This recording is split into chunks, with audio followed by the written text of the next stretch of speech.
Good evening.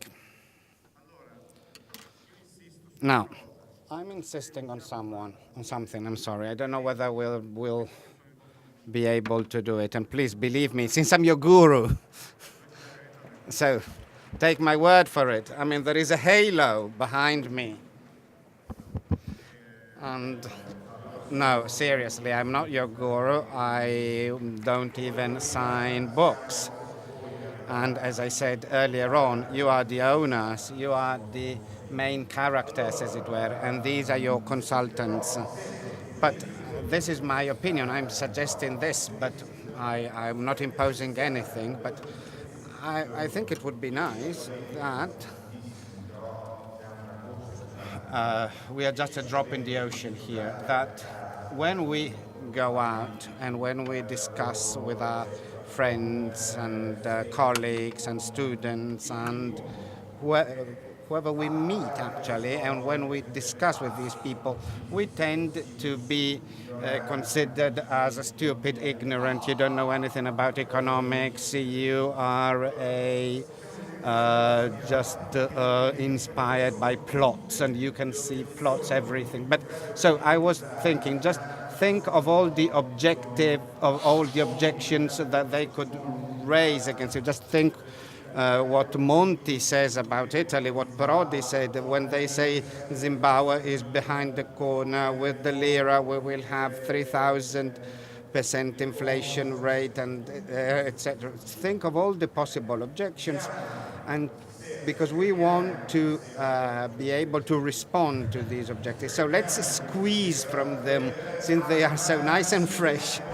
Let's squeeze them and have, as it were, more weapons in our armamentarium. And tomorrow afternoon we'll have a much longer session, much longer Q&A session, and we've changed our agenda as well, because in the morning we will have more MMT, because I think it's important to continue and expand on this. And I may suggest to Stephanie to talk about an author, Wynne Godley. She doesn't know about him, and tonight I'll tell you about him, who he is. Okay.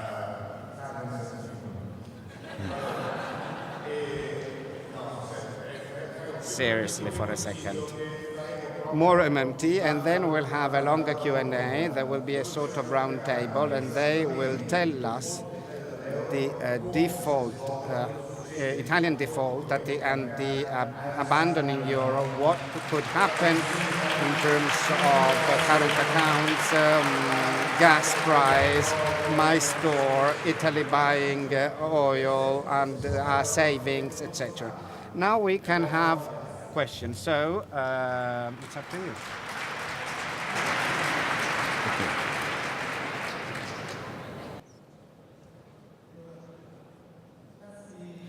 Well, thank you for being here with us. Thank you very much. I have a question. Paolo, in a way, stole the main stage, and he said that we'll be talking about this tomorrow. But if possible, my question would be the following. If, briefly, can we have some material to be able to respond, to reply to those who are asking us how this passage is going to take place, this leaving the euro, this debt which is in the hands of French, Germans, how would it be paid, the Italian debt? That's my question. So I know Paolo's just said that we are talking about this tomorrow, but could you start discussing this? Are we going to pay this debt, to pay it back first? And if we go away from the Eurozone, so... And then I have another question. What do you think of seigniorage? I would like to know what the meaning of seigniorage is for you, what's the space it has in this framework. And I hope you are going to talk about it tomorrow, because today we had a wonderful overview, but we probably would like to know also something about this and about the future. So just an anticipation of what in concrete could happen and something about seigniorage. what happens if we are going to get out of the euro? Because you said that Europe will not accept it. So what do you think? You just say. But that's for tomorrow, actually. I apologize. I know that you are interested in this, but there will be a session devoted to this, to what happens if we leave the Eurozone. So I think we should stick to other topics. And if possible, brief questions. Good evening. I would like to propose questions for tomorrow's discussion, maybe, or now.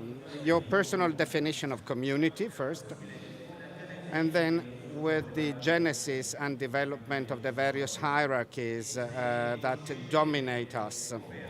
Do you know the experiment of utopia realized by Adriano Olivetti until the 1960s here in Italy? Do you know anything about this experiment by Adriano Olivetti in Italy? No. Oh, is your thing on?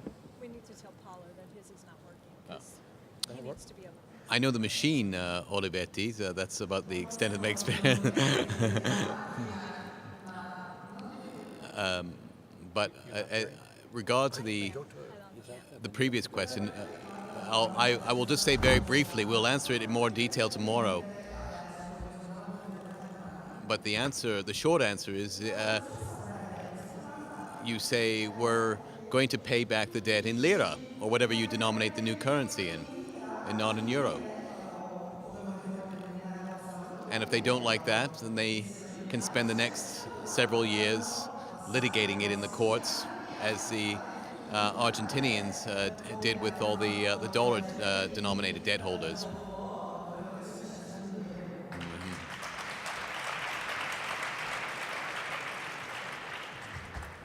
I could add something. Regarding the scenarios, it all depends how you withdraw from the euro and who you do it with. You have allies in other countries. You also have enemies within Italy. If you withdraw the euro and let the banks operate it, you can be sure it's not going to work. So the question is, who will be withdrawing from the euro? Will it be Italian industry, employers, people, or will it be the banks making a game for themselves? If you withdraw, will you get Greece and other people to join in a different customs union? But most important are the reasons you give for whatever you're doing. If you give a reasoned explanation of why you're withdrawing from the euro, that you're not withdrawing from Europe as such, you're withdrawing from the hijacking of Europe, and you're not letting yourself be hijacked, and you're standing up for the original idea of what Europe was, then you'll be in the driver's seat.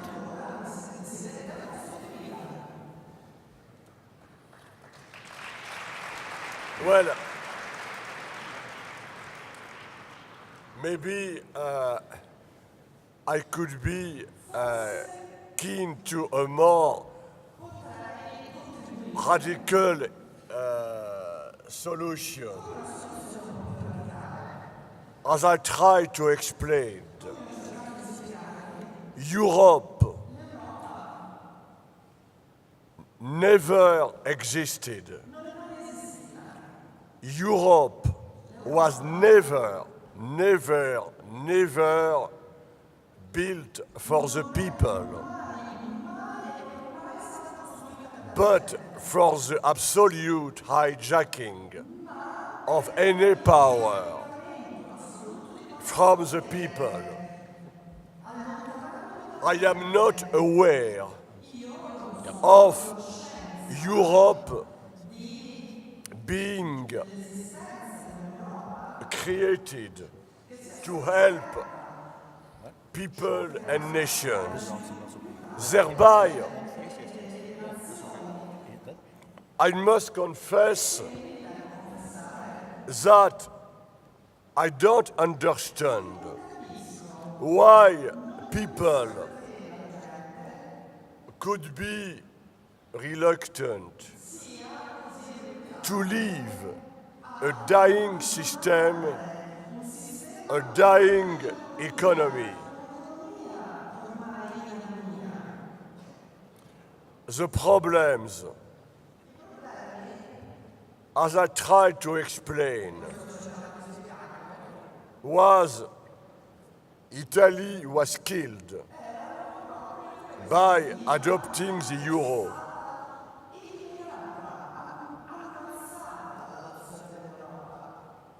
There is no peaceful solution because the European ruling elite will never accept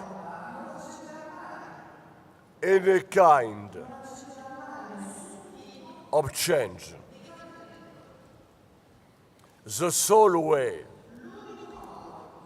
is to decide to leave a dying system. What could happen?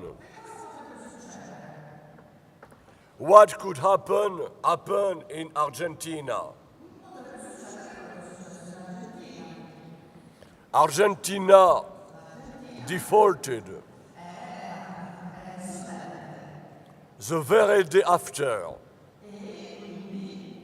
banks from everywhere of the world begged the Argentinian government to ask for new loans. Default always existed in the world. So, Italy would save the whole European people and maybe the whole world by deciding to get rid of a system which is an absolute infamy.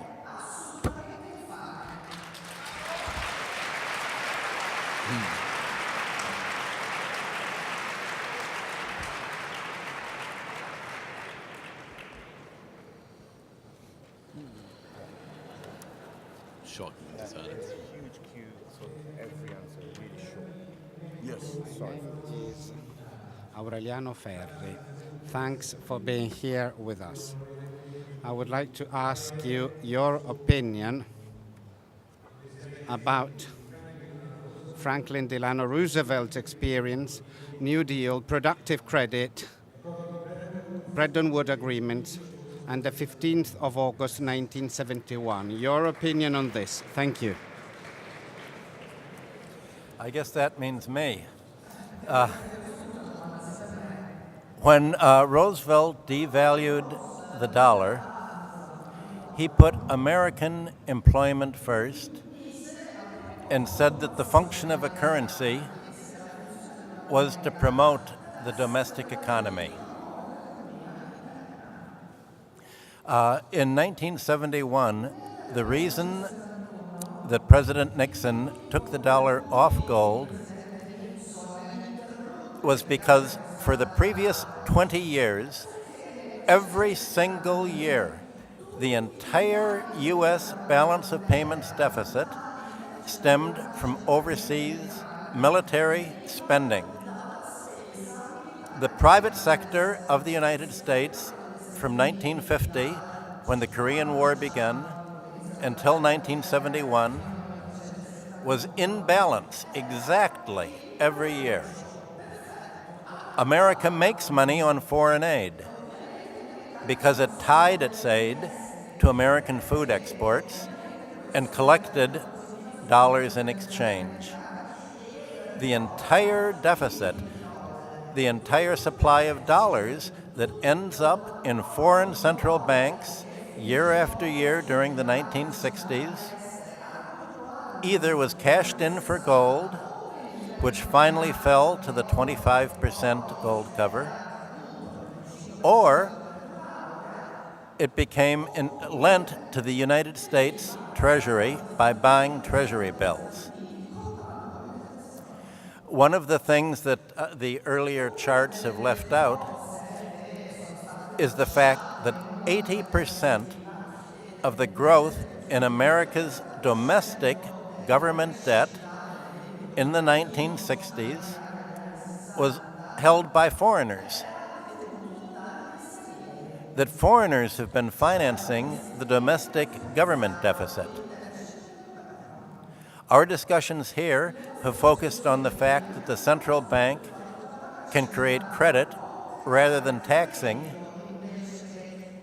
But what the dollar standard has done is tax the whole rest of the world.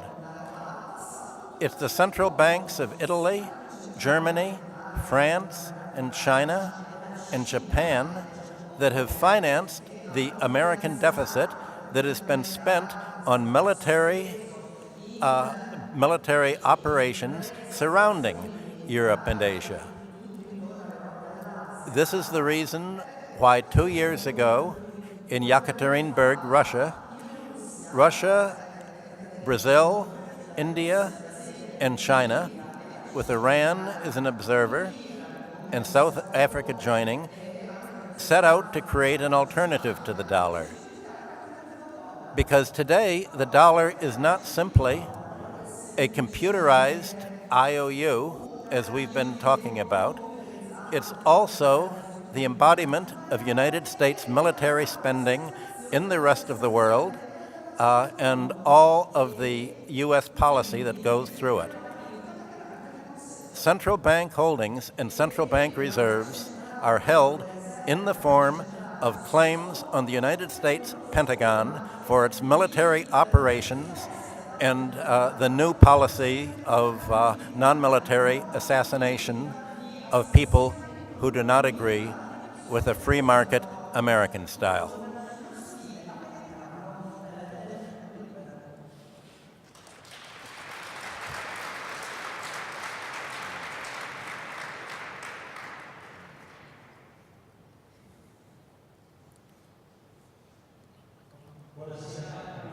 Good evening, and thank you for giving me the opportunity of asking two questions briefly. The first is linked to what I've already heard from you, and it refers to a word that is at the basis of this capitalistic system, and this is the relationship you have with growth. Growth, which is the foundation, I think it is, together with other things, but at the foundation of this system that we are going to oppose. So how do you justify this need for growth? And the second thing is what's your opinion as regards regulation of a financial market? From my point of view, there is a need to own the underlying for all derivatives. And what do you think of these financial market regulations? Thank you. You want to take regulation and I'll take growth? Okay. All right. On the question of regulation, the vast majority of fancy financial products which exist right now serve no public purpose and should be banned. The whole scope of regulation is to respond to a pre-existing problem. So we say to the banks, you have to have higher capital buffers in the event that there is a financial accident. That to me is the wrong way of doing it. You have to try to prevent the source of the problem in the first place. And the way you do that is by banning the activity that creates the accident, as opposed to creating the safety net after the accident has already occurred. And I'll leave the question of growth to Stephanie. Thank you.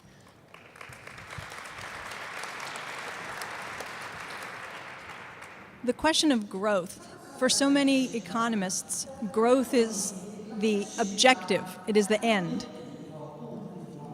An economy is considered successful if it's growing. And how do we measure growth? Output. We use GDP.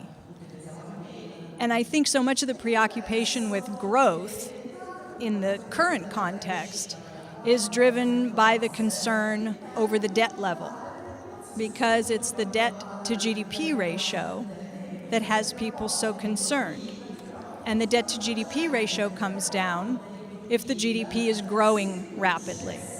That is the way to make the debt sustainable. The economy must grow faster than the rate of interest, and then the debt is considered safe, sustainable. But is growth really the best way to measure economic well-being? Could we improve well-being by producing the same amount of output, but with a better, more equitable distribution? Better quality goods, not necessarily more goods. Worker productivity increases GDP growth, and that's a good thing. More productive workers mean more available consumption goods for everyone. But if there's no income to allow people to enjoy and share in the economic growth, then what good is it?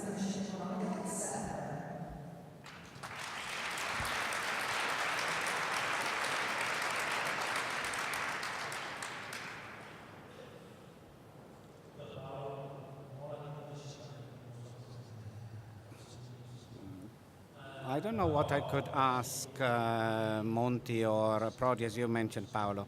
But why didn't we speak about Freemasonry, for example? Should we, here in Italy at least, because based on the portrait that we can build, that there are just 4 or 5 mad bankers, but there is something beyond that. Maybe the church, maybe the Freemasonry and other things. Well, Should I repeat? Is it clear? Sorry, he is repeating for the audience because that was not sufficiently loud. So the question is about Freemasonry, whether Freemasonry could be a role about in this. Thank you. well, my comrade, you raise a crucial question.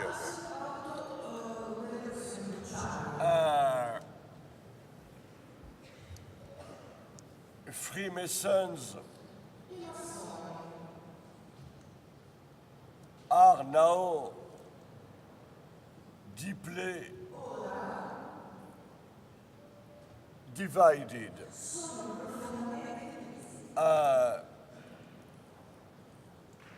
Initially,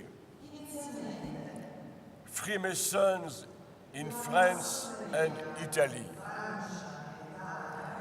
became powerful because they sustained in France the Republic against the Church, in Italy because they sustained Italian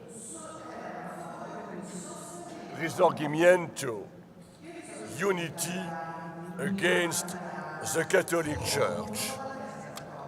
But now a deep change happened. First, as far as I know, an increasing numbers of Freemasons are more and more trying to be close to the Church and the Catholic Church, and they turn to the right. On the other side, both in France and Italy, the power of the Freemasons is now declining. What is now controlling institutions is extreme right-wing Catholic organizations.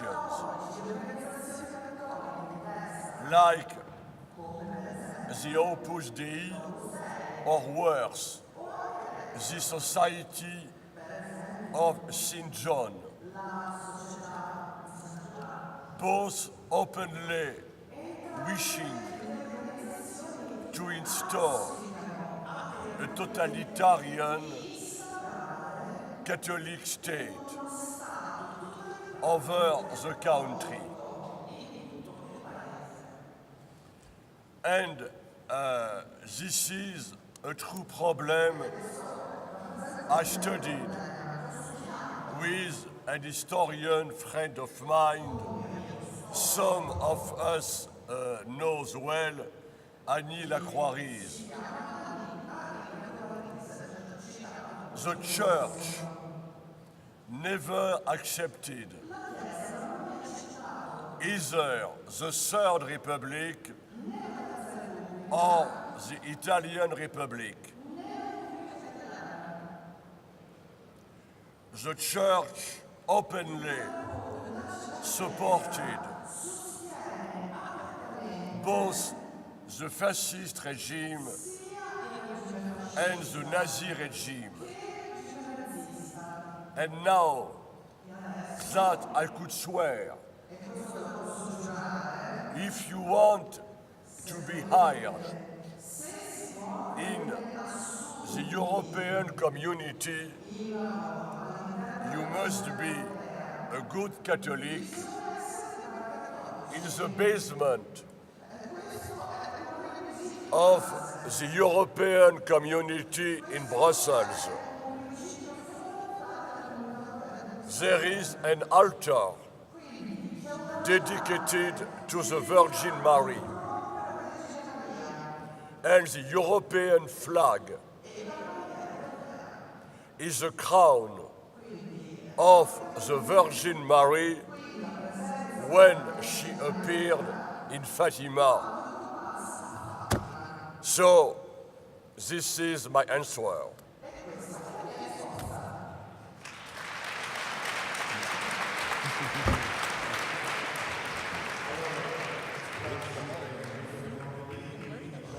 Since you're not obeying and not following my instructions, I mean, we can call it a day. No, look at how many people standing. So please, brief questions and brief answers, because I mean we have very long queues. Otherwise, we won't be able to go to bed.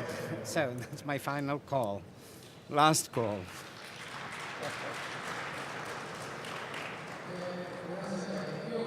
Good evening. I would like to know, from a technical point of view, who or what are private capital markets, and materially, how does the euro manufacturing take place? I mean, when a state asks for some notes till the moment when the state receives these notes, what happens and who does it?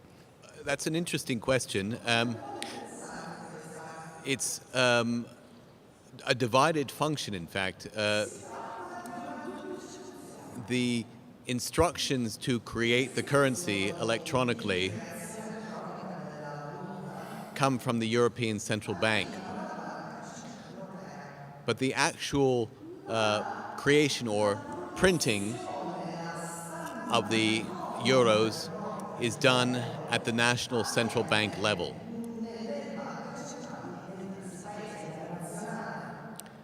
And as for the role of the capital markets, I think I addressed that question this afternoon. And I basically said that when you surrender sovereignty of your currency, surrender your fiscal freedom, then you effectively become a user of a currency or the passenger in the car. And the capital markets or the bond markets effectively become the driver. They control the steering wheel. But that's a voluntary choice that was made when you surrendered your currency. It doesn't have to be like that.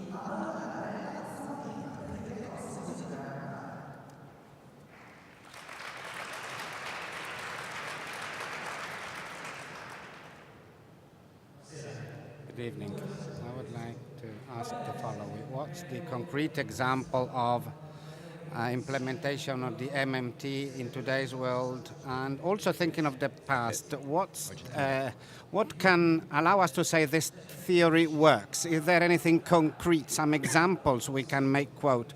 And why shouldn't greed and corruption destroy a system, a virtuous system in theory, like the one that the MMT propounds? But then there is always greed, there is always evil. So how can we be sure about that? That's very good. So in many ways, I am often quoted as saying how I regret the T in the MMT. Because a theory is something that might be right and it might not be right. It's just a theory after all. But what MMT does, more than any other approach that I am aware of in economics, is to try to explain how things work in the real world, down to the last operational detail. How does it all work? And so this is not a theoretical description. It might work like this. We have done the hard work to explain how government finance operates in countries with their own currency and how government finance works in countries that don't have a sovereign currency. We've looked at the euro very closely. We've looked at fixed exchange rate systems very closely, the gold standard. We've explained how everything works. Then there's the prescriptive side of MMT. That's the policy side. The most important policy that supporters of MMT have advocated over the years is the job guarantee, the employer of last resort. Is there any evidence that such a policy could work? And the answer is yes. And the best example I can give you is the case of Argentina, where Randy Ray and Bill Mitchell and Pavlina Cherneva and some of the other core members of MMT worked with the government, with the Minister of Labor in Argentina to implement on a somewhat limited scale a job guarantee. It was available not to anyone who wants a job, but to the head of household. One job per household. But Argentina did it, and it worked tremendously. And we have written papers and captured video and interviews with the people who took jobs in the job guarantee program. 1 million people were hired. People were lifted out of poverty. It was tremendously successful there in Argentina. So it's the best example I can give you.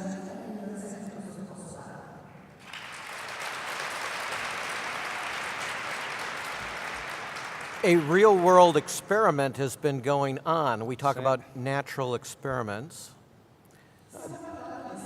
These were not designed by professors. You see the EU without a sovereign currency, embracing austerity, and the Eurozone promptly goes into recession.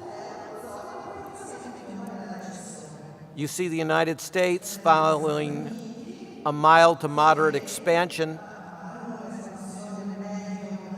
and you see a mild to moderate recovery from the recession as well. So there are a number of real-world tests going on, none of them designed by professors, and all of them have been supportive of MMT in the real world.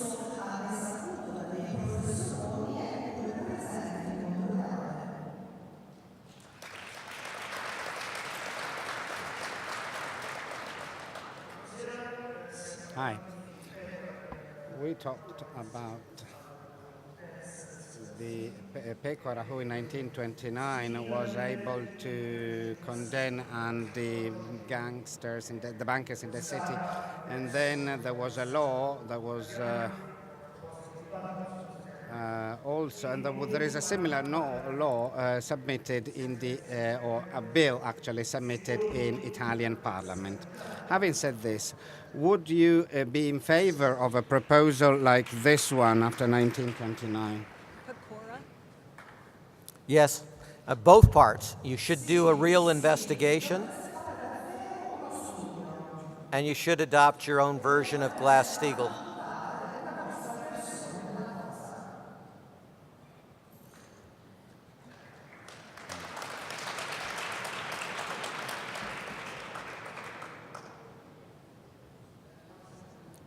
Good evening. My question is an objection that is normally raised by people when I talk about going out of the euro and going back to our national currency. Is it enough to go back to the lira without modifying European treaties, for example, or without going out of the European Union? And more specifically, going back to the lira, with the need to have balanced budgets, which will be introduced in the Constitution. Is this possible? Will it be possible for us to go back to lira with this new amendment to the Constitution, which requires balance in the budget?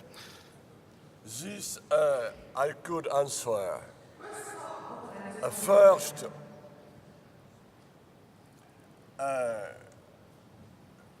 there is no possibility of amending the European treaties in Keynesian, post-Keynesian, or MMT, or circuitist way. Because the European order has its logic. This logic is the total dismantling of the state, and thereby those who control Europe will never accept any change. As for the new treaty, it is something of a scandal. The total abdication of sovereignty. When you look at history, budgets were never balanced. Never. During even the gold standard era, France, England always run enormous deficits relative to what is now the European standard, and nobody objected. So, there is no possibility of agreement. It is exactly if you asked the Pope to decree that the Christ is not the Son of God the Father.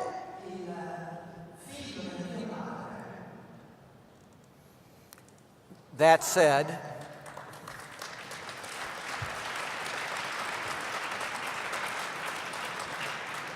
if they change the Constitution to require a balanced budget, you can change the Constitution to unrequire a balanced budget. The euro and the EU have never been coterminous. Look at the Brits. So you can be part of the EU without being part of the euro.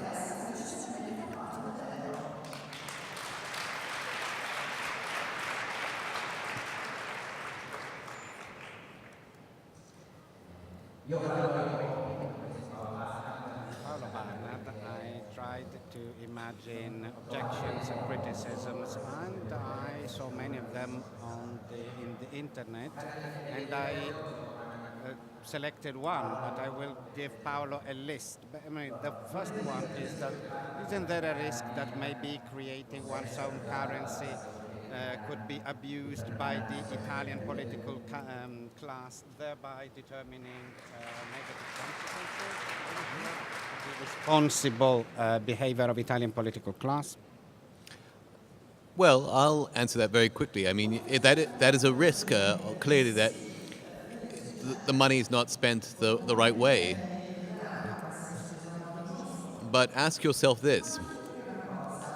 Did you live better in the 1970s, the 1980s, in spite of all the political corruption that we know existed in Italy? Or do you live better now under the European Monetary Union? To me, that's a red herring.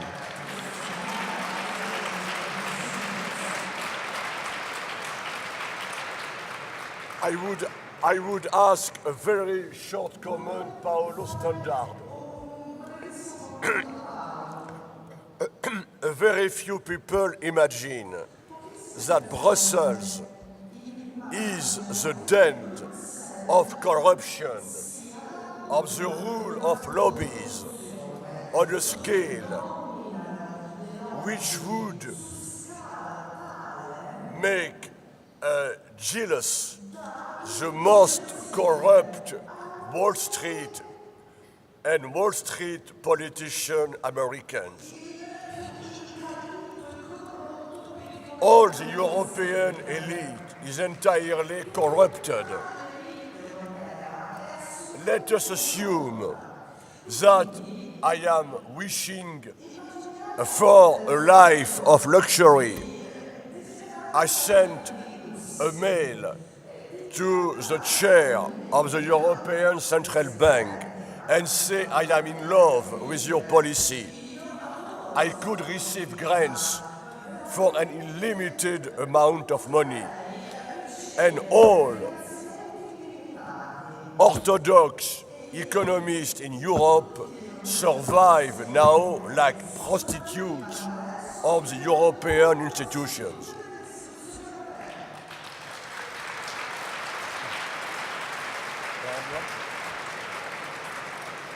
There's no reason to insult prostitutes by comparing them to economists.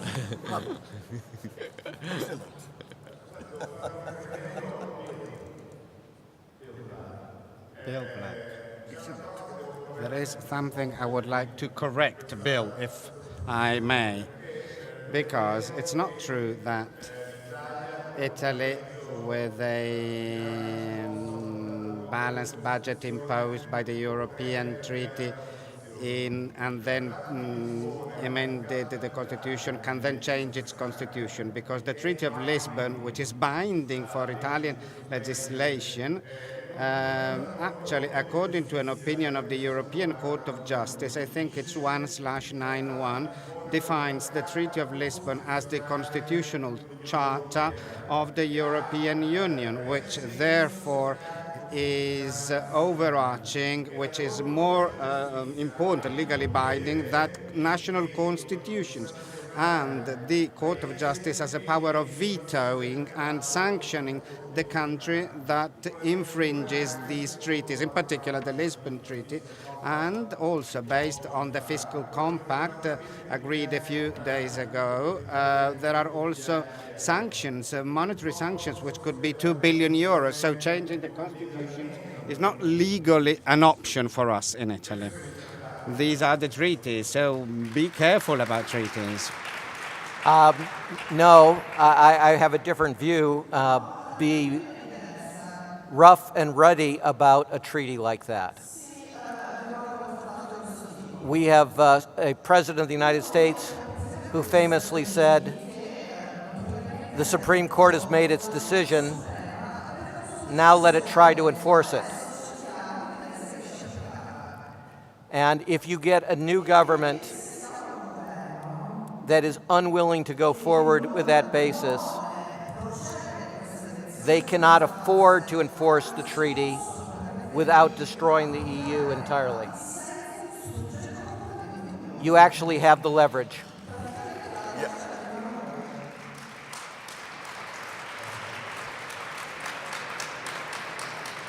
A very short ad. Chancellor Bismarck once said treaties are made to be ignored, violated.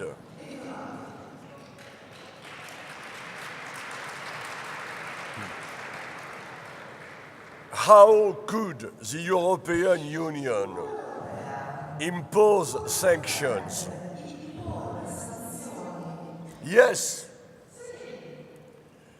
as I said in an interview, they are now discussing in Brussels the creation of some kind of European force recruited as mercenaries to intervene. But I am not sure that it could be accepted because it is such a violation of any kind of human rights that it is a joke. As for the European Court of Justice, it is appointed by governments. So it is worse than the US Supreme Court. They lack any independence. Remember, the hypothetical was Italy withdraws from the euro and reintroduces its own currency. If you do that, the EU loses its leverage over Italy. That's the key. That's what Marshall was explaining to you. The leverage comes only because you no longer own your own currency.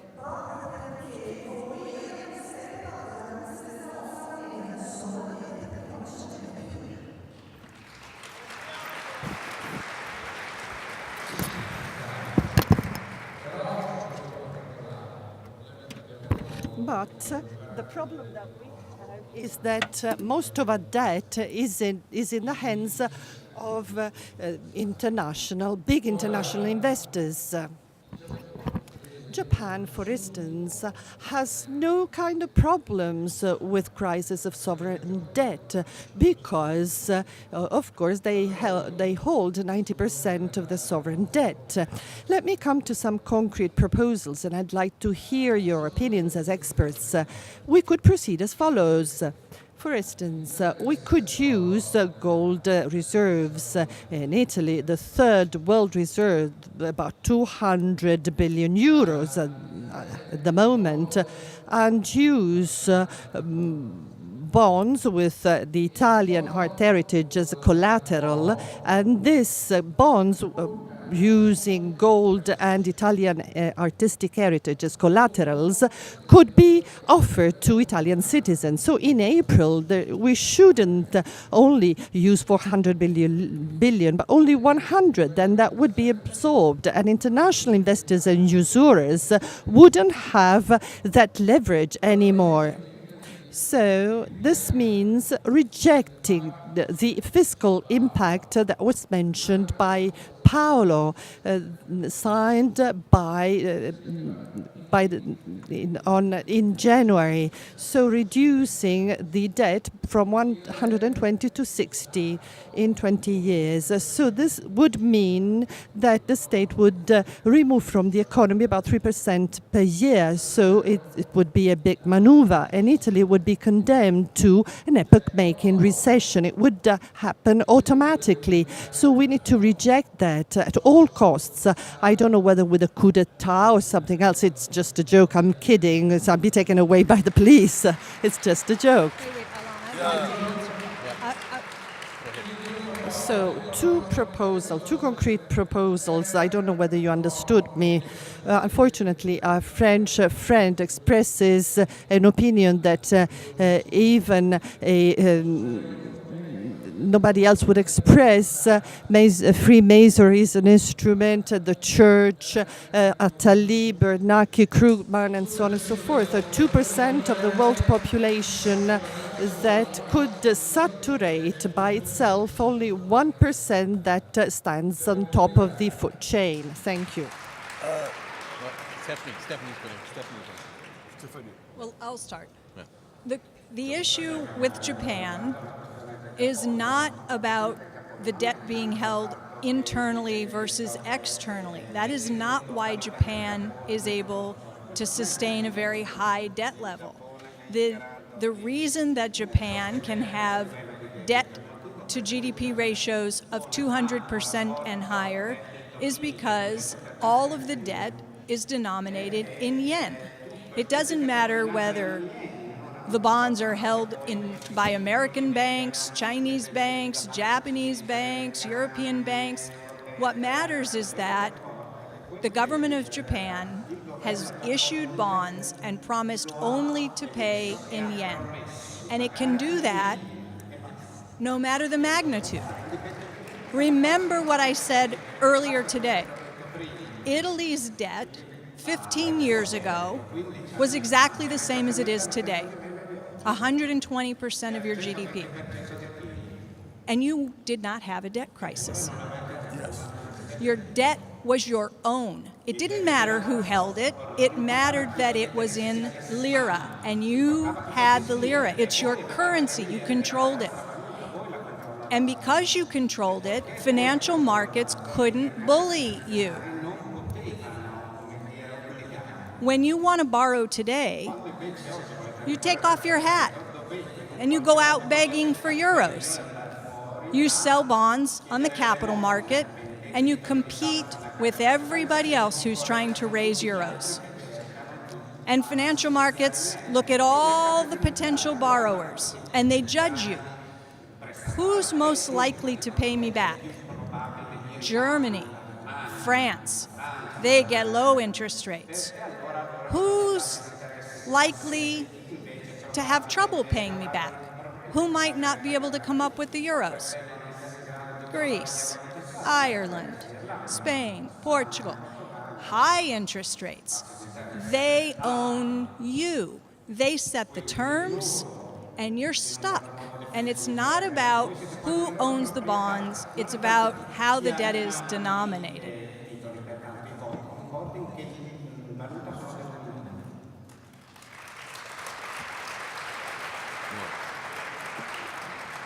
You see, I must add, in defense of international markets,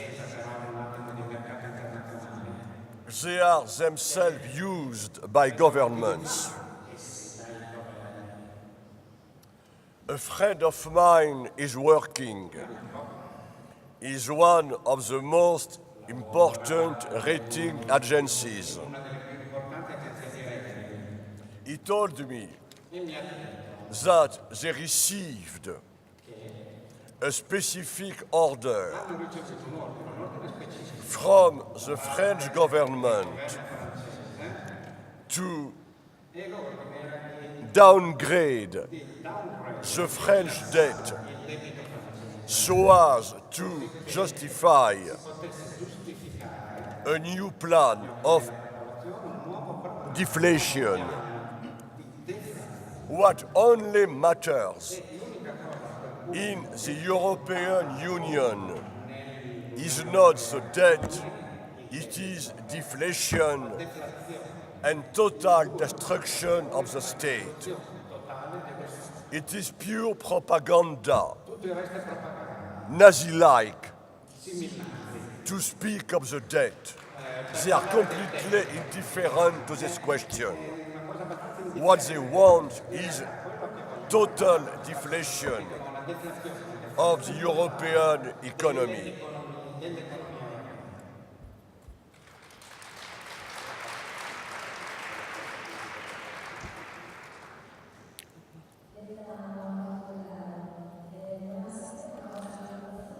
Back to the euro. What your opinion about the treaty signed on the 2nd of February? Was the new relationship established with the International Monetary Fund? Well, first, what is extremely interesting is that the new treaty received very, very little propaganda. The French media, for instance, have been forbidden by the government to speak of the new treaty because it is an absolute violation of the Constitution. And the new treaty really is unbelievable from any perspective. It instaurs the total abdication of sovereignty for the state. It imposes not only balanced budget, but surplus budget, which never existed in the world before. And there is worse. The new treaty explicitly has a paragraph. All budgets should be endorsed by the European Commission. So, it is truly what I could be deemed the creation of the Fourth Reich in Europe. Thereby, the true nature of the euro system now cannot be ignored.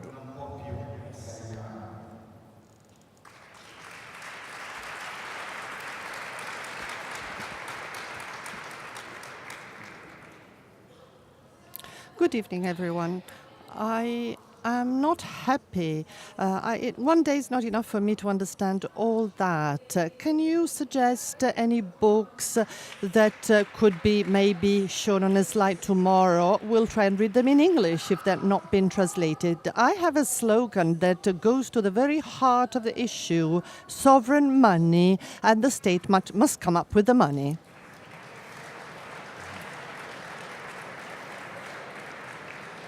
Well, I don't know if it's been translated in Italian yet, but our friend and colleague Randy Ray wrote an outstanding book about 13 years ago called Understanding Modern Money.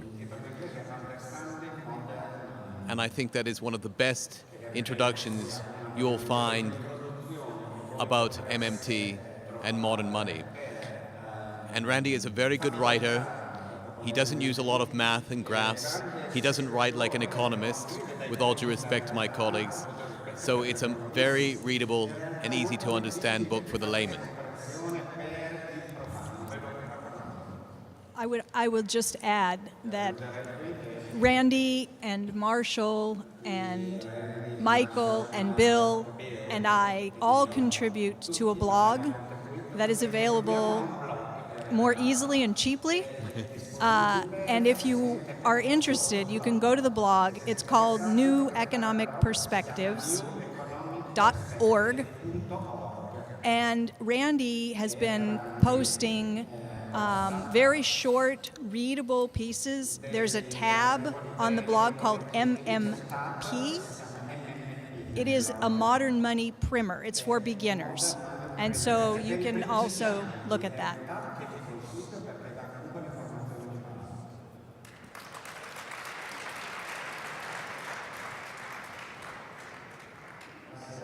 Good evening, everyone. At this point, I'll ask a question for tomorrow because I do hope the answer is not too short. Since I think it's really important to know more about the history of this place, the names of the politicians mentioned by Paolo Barnard before, I'd like to get more details.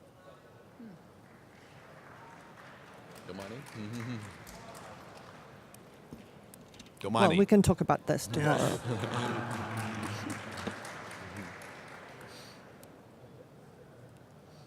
Hello.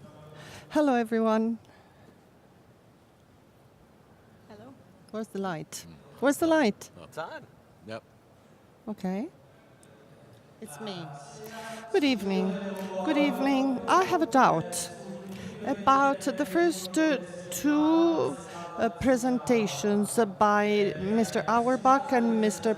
Pargues. Let me summarize. Mr. Pargues said there's an ideological line of thinking aiming at destroying the state. That's where the euro came from. The solution is destroying the euro.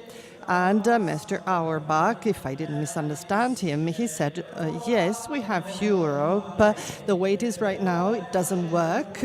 But by introducing adequate changes, we can make it into a good Europe. But of course, these are two extremely different approaches. If I have a political counterpart or want to set up a movement, then I need to know what I have to ask. One thing, of course, is asking, why don't we find a remedy for this kind of Europe? But then we're not asking to destroy it. Do you have a common line of thinking, or do you have divergences and disagreements? In particular, I'd like to know whether Mr. Auerbach would like a Mr. Pargues solution. I'm talking about going back and destroying Europe. And would Mr. Pargues accept Mr. Auerbach's solution? And a question for Stephanie Kelton. I've read something about it, about Keynes, and he said that in periods of deflation economic difficulty, one should spend deficit, but the deficit has to be repaid in times of economic prosperity. If this is true, how can this be reconciled with the modern money theory? Okay, let me, it's a long question. Let me try to answer this very quickly. There are really two different questions. One of the questions I was asked after this afternoon's presentation is, given the current institutional arrangements, what is the most effective short-term remedy to alleviate the current disaster going on in Europe?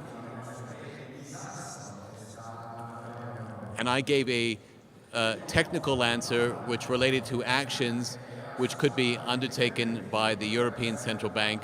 I suggested a per capita revenue sharing agreement, distribution to each of the countries. Operationally, that would work. There is, however, a political dimension to this. And the question then becomes one of judgment.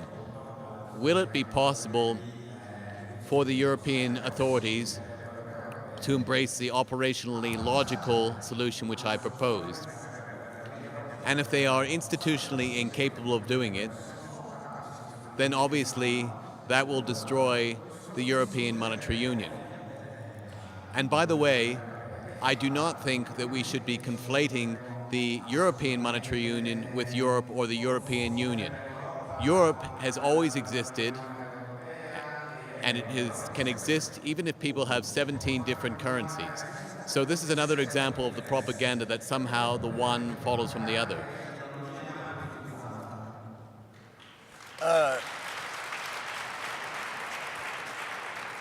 Very short comment. Myself, I wrote some kind of draft for some kind of post-Keynesian and circuitist reform of the euro system. The problem is that it is entirely rejected by the core governments of Europe. We should never look at European institutions as scapegoats. The criminals are the European governments, the European politicians who want forever what I deemed the new order, and they will never by themselves make any kind of concession.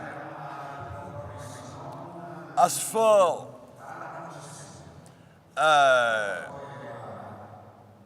the European Central Bank doesn't exist. It is a very weak oligarchy of 17 central banks, entirely controlled by the French and the German ones, both of them controlled by the French and the German governments. And now I would say that the very idea of Europe is a pure ideology. Europe never existed as a kind of United States. So, de facto, no solution maintaining the system can be accepted. And there is a reason. Too many people are obsessed by banks. I must say I am more and more bored by that debate on banks' balance sheet. We are forgetting that the real European economy is dying, if not dead. And this is the core question. So, the so-called financial market now are a parasite which possessed the brains or are used by the true brains of Europe. So how many suicides in Italy and France would be required to appease that economy of human sacrifice, which is now the European economy?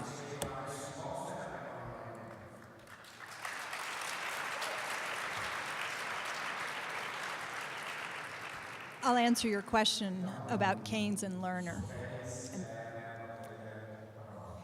Of course, you can find almost anything in Keynes because his work spans so many years and there were so many different monetary systems in place when he was writing. On and off the gold standard, Britain went. And what you're talking about, when there was a highly deflationary period, was during the Great Depression. And Keynes advocated big increases in the deficit, right?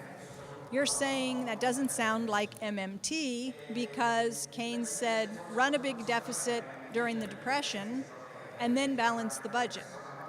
But Keynes also learned about functional finance from Abba Lerner, and they wrote letters back and forth, and we have the letters.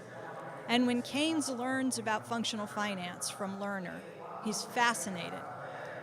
And he writes a letter to Lerner, and he tells him, when I return, I'm going to get a meeting with the people in the Treasury, where Keynes worked for a time, and we're going to talk about the merits of functional finance.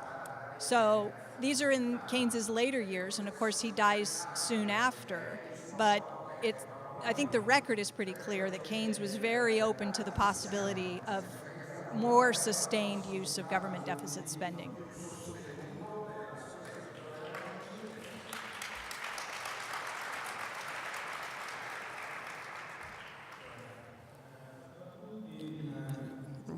Hello, everyone.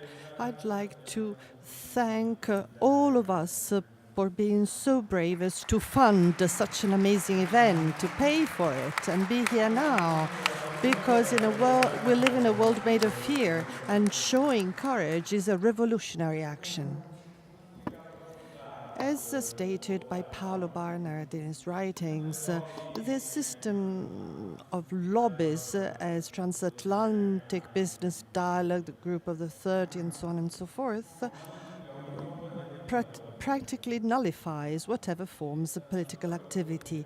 So my question's the following. Don't you think it could be possible, since there are lots of people interested in these issues, and we can see that, just look around, don't you think it would be possible to set up and create a people's lobby, a sort of counter lobby, countercurrent lobby from within, the same as you've done with us?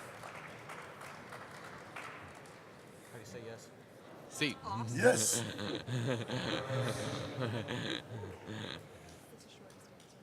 And you should organize a march on Brussels.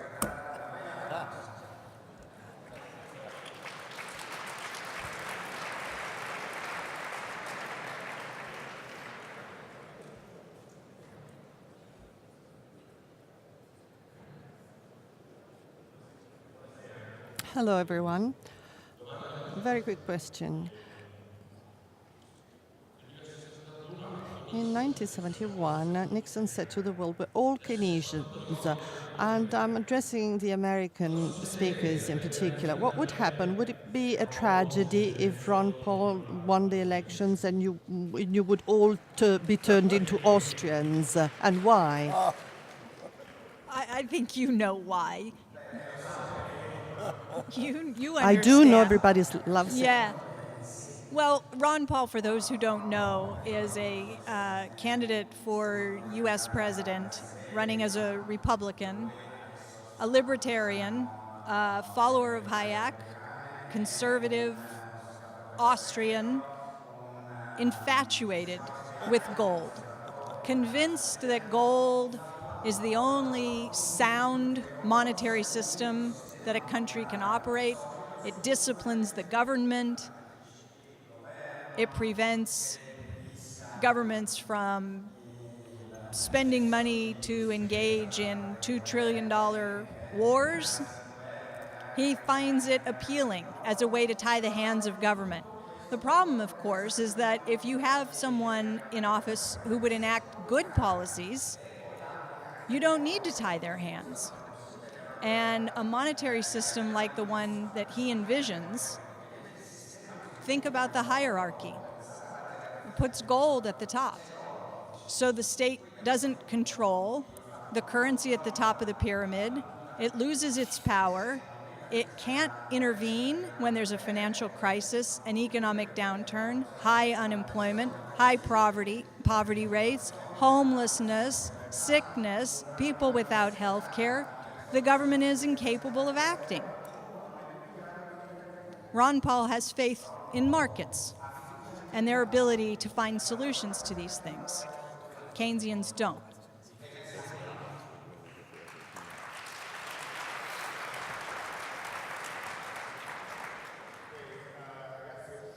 Well, we have a problem.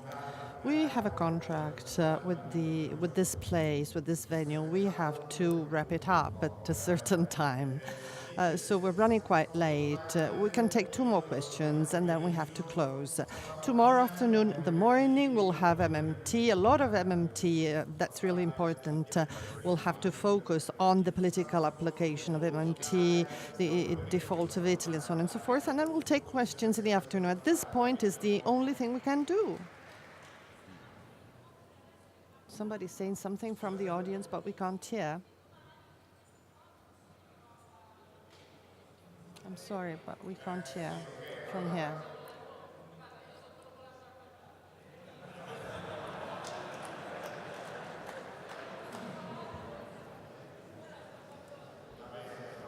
Well, okay, then, so if you want to take note of this, just stand there, just stand in line, the same as you're now, so we can take note. I take down your names, and we can get started again from from the first one who's been left out today. So we can take a couple of questions, and then we go back to this tomorrow.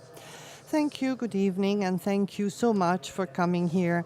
I would like to ask a question to Stephanie Kelton. Can you please tell us something more about the trend of monetary aggregates in Argentina? How is it seen by the MMT when applied in that country? I don't study, and I don't even pay attention to monetary aggregates in the U.S. because I don't particularly think that they give much useful information. I'm sorry, I don't know what's been happening to the growth rates in the money supply. I tend to look at the rate of unemployment to gauge the state and health of the economy, not the growth of the money supply.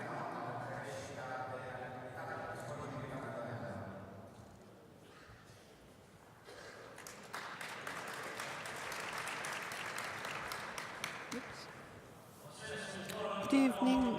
My name is Davide Oliva. Our slogan is saving people, reforming finance. So the take-home message is that there's a conflict between production and speculation. So we need to stress this for all to understand. But my question about your theory, as Americans from the United States, the role of Alexander Hamilton, the notion of national bank and productive credit, and the role played by the United States vis-à-vis the British Empire and John Maynard Keynes that can be brought back to that kind of economic thought. In your opinion, your concept of a central bank, to what extent is it different from the Milton's idea in terms of productive credit? It doesn't induce inflation. So is it to be used to create employment and set up a creative process? I presume by Milton you mean Milton Friedman. I wasn't sure, but on the question of Alexander Hamilton, one of the things he said was that a national debt was a national blessing. So he actually understood that it was very important, if you were going to have a successful nation, to have a strong fiscal union, a fiscal transfer union, that you couldn't just have a currency union. And in fact, if you look at the history of the United States, they started off with something very similar to what you have now in Europe. The Articles of Confederation structurally was very similar to the European Monetary Union. You had a number of strong individual states and a supranational fiscal authority which had very limited spending and taxing power. And it didn't work. It failed, which is why you had the creation of a new constitution in the United States in 1789. And Hamilton was one of the key architects of that new constitution.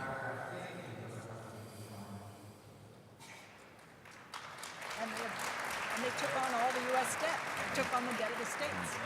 And apropos our earlier point, we created the U.S. Constitution by basically just having a rogue panel decide we would change the Constitution.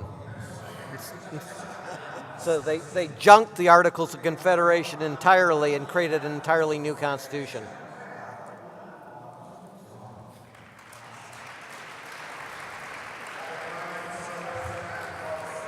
Well, see you tomorrow, MMT tomorrow morning, getting out of the Euro for Italy, and then questions in the afternoon. Thank you.